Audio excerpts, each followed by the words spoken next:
అధికారం పోయినా గర్వం తగ్గలేదు. అధికారం పోయినా కేసీఆర్లో గర్వం తగ్గలేదని ప్రభుత్వాన్ని విమర్శిస్తున్న ఆయన తెలంగాణ రాష్ట్రాన్ని అప్పుల కుప్పగా మార్చారని రాష్ట్ర మంత్రులు జూపల్లి, పొంగులేటి శ్రీనివాసరెడ్డి, సీతక్క, పొన్నం ప్రభాకర్ విమర్శించారు.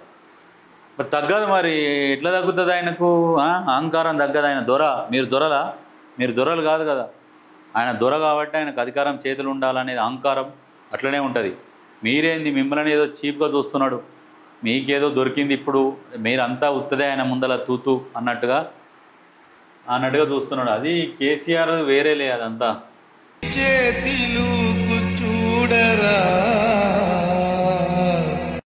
ఆయనకు చేతన అయితలేదు. పెద్ద మనిషికి రాజకీయాల నుంచి విరమణ తీసుకుంటుండు. ఇది మాత్రం 100%. వచ్చే ఎన్నికలకు కేసీఆర్ అనేది రాడు.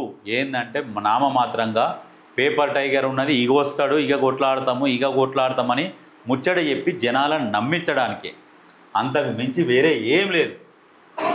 రాష్ట్రంలోని ఏ వర్గ ప్రజలకు ఏ కష్టం వచ్చినా అందరూ కూడా హైదరాబాద్ లోని తెలంగాణ భవన్ వైపే పోతా ఉన్నారు. ఒక జనతా గ్యారేజ్ మాదిరిగా. జనతా గ్యారేజ్ అట. జనతా గ్యారేజ్ లా మెయిన్ మెకానిక్ ఎవరు? మోహన్ లాల్. మెయిన్ విలన్ ఎవరు? ఆయన కొడుకు.